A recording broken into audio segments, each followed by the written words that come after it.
cosmos, once a seamless expanse where the divine, the mortal, and the monstrous intertwined, was no longer whole. The scars of the great battle between Marduk and Tiamat had left the universe fractured, its very fabric strained by the collision of powers too vast for a single reality to contain. In the aftermath of the conflict, the divine realm stood victorious, but not unscathed, and Marduk, the supreme god, was left to contemplate the future of existence.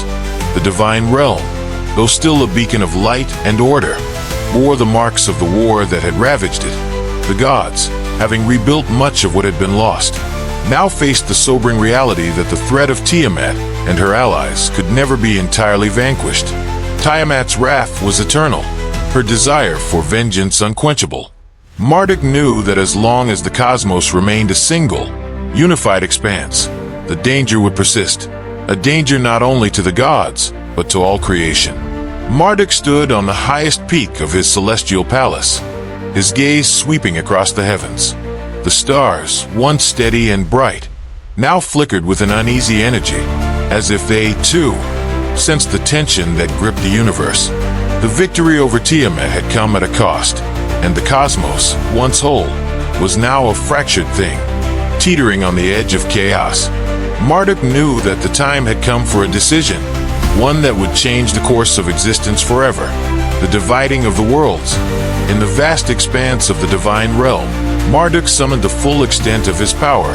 The cosmos trembled as the supreme god reached deep into the very essence of creation, his will shaping the future of the universe. The power he wielded was immense, a force that could bend reality itself, and with it, Marduk began the process of division, a great and terrible act that would forever separate the worlds. The first world to be forged was the divine realm itself, an expanse of light and order where the gods would reign supreme. Here, Marduk's authority would be absolute, his rule unchallenged by the forces of chaos. The divine realm would be a sanctuary, a place of peace and stability, protected from the darkness that lurked beyond its borders. But Marduk knew that peace in the divine realm alone was not enough. The mortal world, the world of humans, needed protection as well. The humans, fragile and fleeting, were vulnerable to the influences of the other races, to the chaos that Tiamat embodied.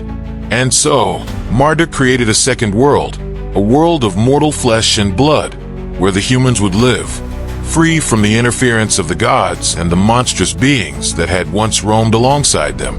Yet the act of division did not stop there. Marduk, knowing that Tiamat's power was vast and that her hatred for the divine realm was unending, created a third world, a world of shadow and flame, a realm of darkness where Tiamat would be cast down, her power contained, her reach limited. This world, which would come to be known as the Underworld, was a place of eternal night, where the spirits of the dead would wander, and where Tiamat would rule, far from the light of the divine realm. The cosmos was no longer a single, unified expanse. It was now a collection of separate worlds, each one a fortress unto itself, isolated by the vast chasms of space and time that Marduk had carved between them. The divine realm, the mortal world, and the underworld, three distinct realities, each governed by its own laws, each protected from the other by the will of Marduk. But even as Marduk's power reshaped the cosmos, he knew that the act of division was not without consequence. The rift between the worlds was not absolute, and in the moment of separation, a fracture occurred, a rift through which some of the ancient beings, those who had once walked alongside the gods and the monsters, managed to slip. The Great Escape. In the darkness of the underworld, Tiamat seethed with fury.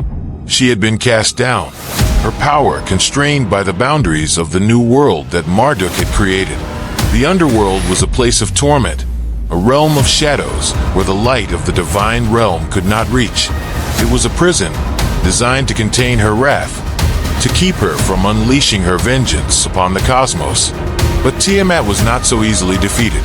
As Marduk's power divided the worlds, Tiamat reached out with her own dark will, searching for a way to escape the prison that had been built around her. Her hatred for Marduk burned brighter than ever, a flame that could not be extinguished, and she knew that as long as she lived, there was hope of revenge. In the moment of division, As the cosmos was torn apart, Tiamat found her opportunity. She sensed the fracture, the rift that had formed between the worlds, and she reached out with all her power, pulling at the edges of the rift, widening it just enough for her to drag some of her allies through. It was a desperate act, fueled by a hatred that could not be contained, and it worked.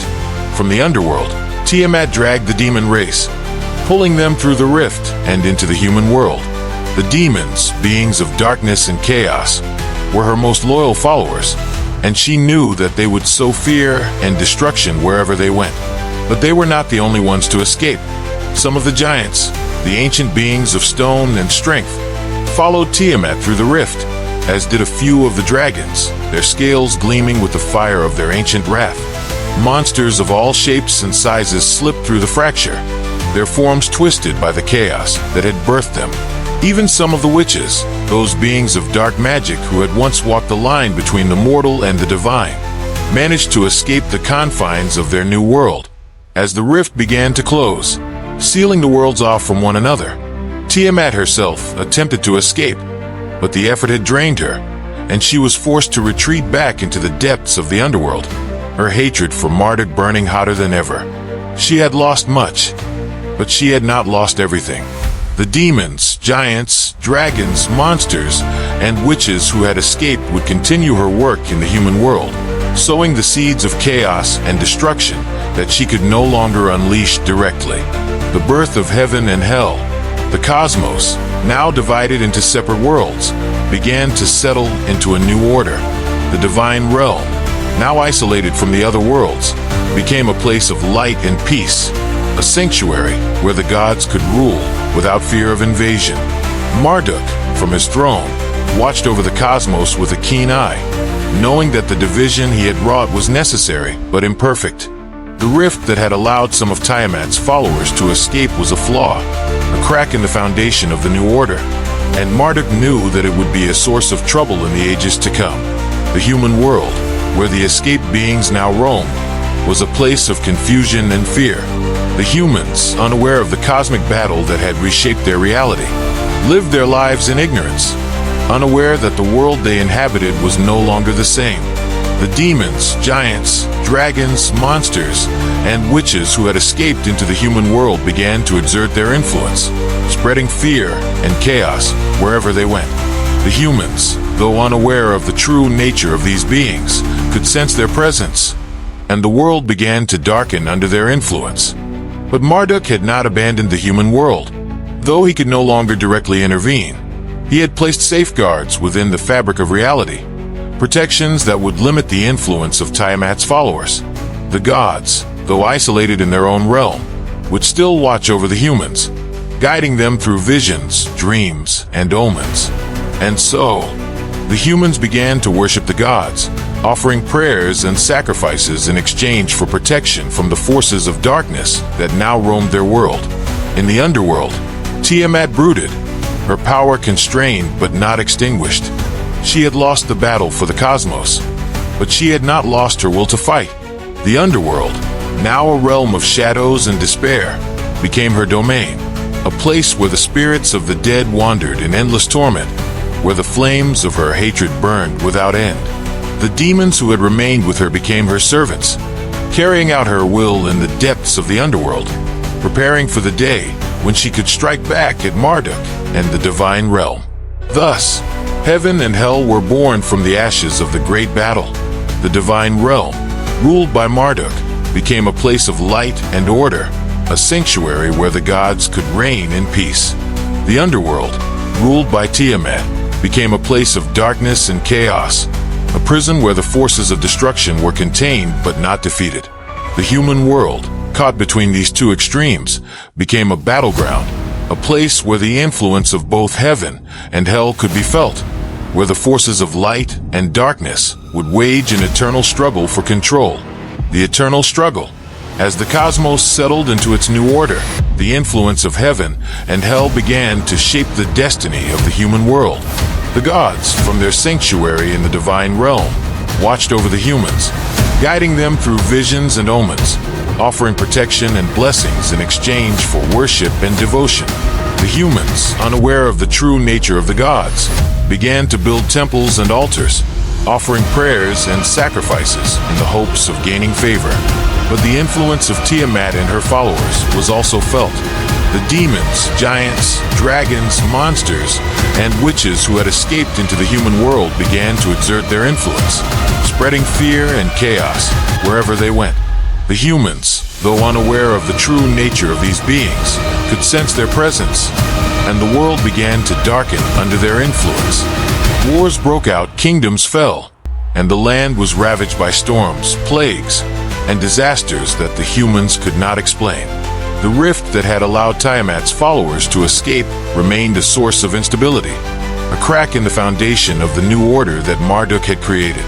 Though the worlds were now separate, the rift allowed the influence of hell to seep into the human world, corrupting the hearts and minds of men, turning them against one another, and sowing the seeds of discord and destruction. Marduk, from his throne in the divine realm, watched the unfolding struggle with a heavy heart. He knew that the division he had wrought was necessary to protect the cosmos from the full force of Tiamat's wrath. But he also knew that it had not solved the problem entirely. The rift remained, and as long as it existed, the influence of Tiamat and her followers would continue to plague the human world. But Marduk was not without hope. He knew that the struggle between heaven and hell, between light and darkness, was an eternal one, a battle that would be fought not with swords and spears, but with the hearts and minds of men. The humans, though fragile and fleeting, were also capable of great things, of love, compassion, and courage. And it was in these qualities that Marduk placed his hope, knowing that as long as there was light in the hearts of men, the forces of darkness could never fully triumph.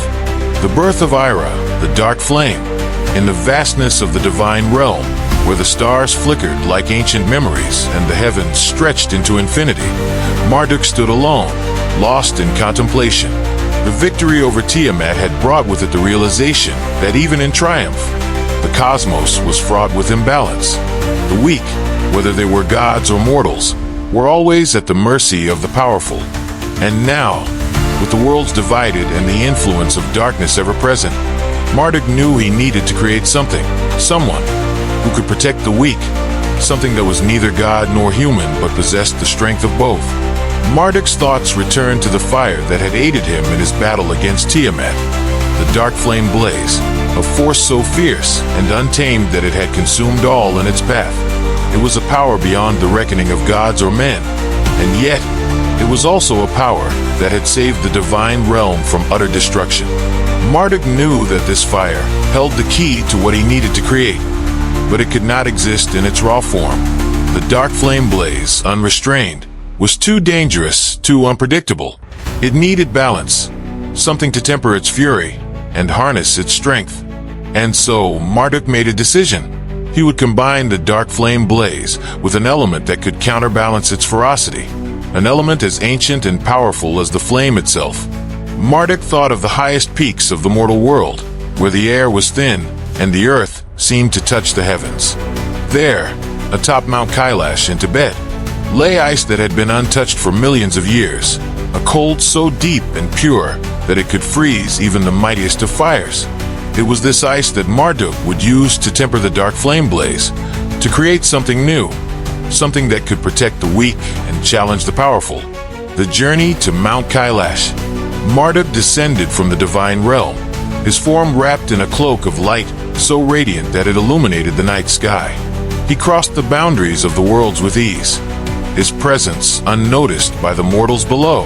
His destination was the sacred mountain of Kailash, a place where the ancient energies of the earth converged, where the cold of the ice and snow had been preserved since the dawn of time. As Marduk approached Mount Kailash, the air grew colder, the wind sharper. The mountain rose before him like a monolith of ice and stone, its peaks hidden among the clouds. The snow that covered it was a blinding white, untouched by time or man. Marduk could feel the ancient power within the ice, a cold so deep that it seemed to reach into the very bones of the earth. With a gesture, Marduk commanded the ice to rise. The ground trembled as the ancient frost responded to his call, lifting from the mountain's summit in great sheets and spirals. The ice shimmered in the moonlight, glowing with a pale blue light that seemed to pulse with life. Marduk gathered the ice with his power, shaping it, binding it, until it formed a perfect sphere of pure, unbreakable cold. The dark flame blaze was summoned next. Marduk called it forth from the depths of the divine realm, where it had been contained since the battle with Tiamat. The flame roared to life, a swirling inferno of black and crimson, its heat so intense that it scorched the very air around it. The fire crackled with the energy of destruction, its flames dancing with a life of their own. Marduk brought the ice and fire together, his hands guiding the two opposing forces into a delicate balance. The ice hissed and crackled as it met the flames, but it did not melt. Instead, the two elements began to merge, their energies intertwining, creating something entirely new, a force that was both fire and ice, a power that could burn with the heat of 1,000 suns or freeze with the cold of 1,000,000 years. From this union, Marduk began to shape the three entities that would become his greatest creation. The birth of Ira. First, Marduk created Ira, a being with the form of a human, but with a power that far surpassed that of any mortal. Ira was born from the heart of the dark flame blaze, his body forged in the fire's intense heat, tempered by the ancient ice of Mount Kailash. His skin was as hard as steel, unbreakable, his muscles infused with the strength of the gods. His hair was dark as midnight, his eyes a deep, smoldering ember that held the light of the flames within them. But Ira was not merely a creature of strength. His form was perfect, his features handsome and chiseled, but there was an aura about him, an aura of mystery, of power barely contained. His presence was commanding, his movements fluid and controlled, as if every step, every gesture, was imbued with purpose. He was a being born of both fire and ice, a perfect balance of opposing forces. Marduk looked upon Ira, his creation, and saw that he had succeeded. Ira was neither god nor human, but something in between, a protector, a warrior, a being of immense power and unyielding will. "You are my son," Marduk said, his voice filled with pride. "A son who is neither god nor human, but who embodies the strength of both. Even the gods will bow before you." Ira bowed his head in acknowledgement, his eyes glowing with the fire that burned within him. But beneath the fire, there was also the cold of the ancient ice, a chill that tempered the heat, kept it in check. Ira was a being of balance, a creature who could harness the power of both elements, but who was also bound by the restraint that Marduk had imposed upon him, the Black Iron Horse. Next, Marduk turned his attention to the second creation, the Black Iron Horse. This horse was not of flesh and blood, but was forged from the same dark flame blaze and ancient ice that had created Ira. The horse's body was sleek and muscular, its form a perfect blend of power and grace. Its coat was as black as the deepest night, not a single white hair to be found. The horse's mane and tail were like streams of molten obsidian, flowing and shimmering with a dark light. But the Black Iron Horse was no ordinary steed. It was a creature of immense power, its body infused with the fire of the dark flame blaze. When it ran, its hooves left trails of fire in their wake, flames that could burn hotter than a dragon's breath. The horse's breath itself was fire, a searing inferno that could incinerate anything in its path. Yet, like Ira, the Black Iron Horse was also a creature of balance. Marduk had tempered the fire within it with the ice of Mount Kailash, giving the horse the ability to transform. At will, the Black Iron Horse could become a creature of ice, its fiery breath replaced by a cold so deep it could freeze the very air.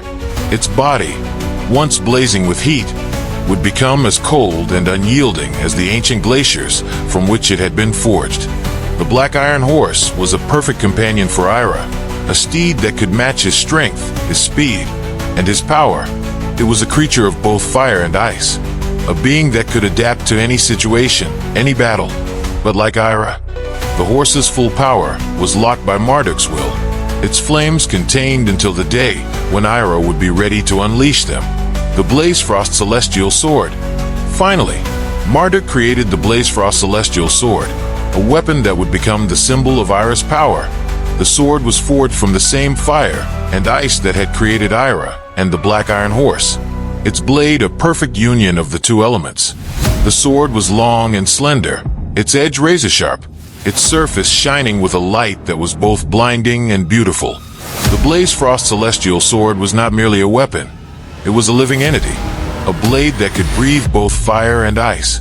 When wielded by Ira, the sword could unleash a torrent of flames, a blaze so fierce that it could melt steel, incinerate armies, and turn the very earth to ash. But the sword could also call forth the cold of Mount Kailash, a chill so deep that it could freeze the air, shatter stone, and bring entire worlds to a standstill. The sword was unbreakable, its edge never dulling, its surface never rusting. It was a weapon that could withstand the power of the gods, a blade that could cut through anything, even the fabric of reality itself.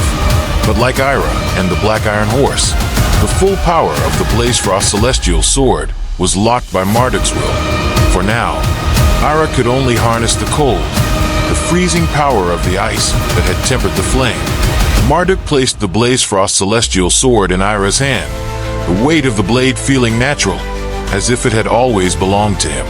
"This sword," Marduk said, his voice filled with reverence, "is the embodiment of your power. It is a symbol of your strength, your will, and your purpose.